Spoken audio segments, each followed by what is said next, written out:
গ্রামে যখন আমফান আসলো, ঝড়ে ঝড়ে সব ভেঙে গেছিল জানিস ব্যাংকবাবু। তুই তো ছিলিস ওখানে, দেখেছিস। আমার ঘরটা ভেঙে চলে গেল, আর আমার সংসার, আমার পৃথিবী বলতে তো আমি আর আমার মা ছিলাম। ঝড়ে বন্যায় আমার মাটাও ভেসে চলে গেল। পরের দিন সকালে যখন চোখ খুললো তখন দেখলাম আশেপাশে কিচ্ছু নেই, জলের মধ্যে আমি আর চারপাশে ধুধু করছে, কিচ্ছু নেই, সব বাড়িঘর ভেঙে চলে গেছে। তারপরে তুই আসলি, আমায় বাঁচালি। আমার মা তোর কথা অনেকবার করে বলেছিল যে আমাদের গ্রামের ব্যাংকে এক শহরের বাবু কাজ করে, সেখান থেকেই তো তোকে ব্যাংক বাবু বলা শুরু।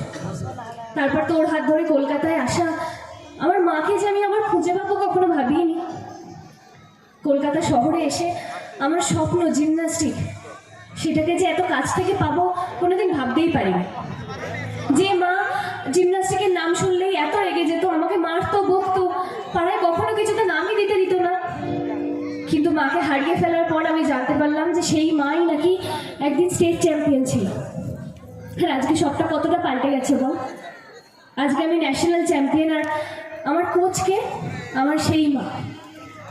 তাই আমি আমার মেডেল আর পুরস্কার মার হাতে তুলে দিতে চাই। আমার শুধু একটাই চাওয়া, জীবনে এতগুলো লড়াইয়ের পর যখন এখানে এসে দাঁড়িয়েছি, তুই আর আমার মা পাশে আছে, সেভাবেই আমি চাই। লড়াইটা কিন্তু এখনো থামেনি। ন্যাশনালের পরে ইন্টারন্যাশনাল, তারপর আরো অনেক ফরিংদের সাহায্য করা বাকি। তুই শুধু কথা দে ব্যাংকবাবু যে তুই আমার পাশে এইভাবেই থাকবি। আমার যে কোনো লড়াইয়ে তোরা দুজন পাশে থাকলে ফরিং তার লড়াই কোনোদিন থামাবে না, সে বাইরে হোক আর ঘরে।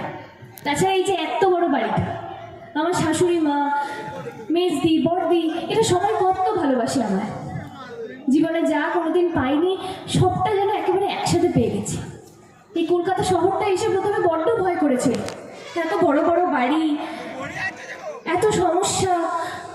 আমি যখন জিমন্যাস্টিকের ওই ক্লাসগুলোয় যেতাম তখন দেখতাম সবাই কত কিছু জানে, কিন্তু গ্রামে তো আমি কখনো এত কিছু শিখিনি। ওই আমাদের পাড়ার ক্লাবে দেখতাম কি সুন্দর সবাই উড়ে উড়ে জিমন্যাস্টিক করে, কিন্তু আমি তো ওইটুকুই জানতাম। কিন্তু দীর্ঘ লড়াইয়ের পর তাদের সবাইকে পার হয়ে এই গ্রামের ফড়িং আজকে ন্যাশনাল চ্যাম্পিয়ন। তাই তুই শুধু আমার পাশে থাকিস, বাকিটা তোর ফড়িং দেখে নেব। Thank you.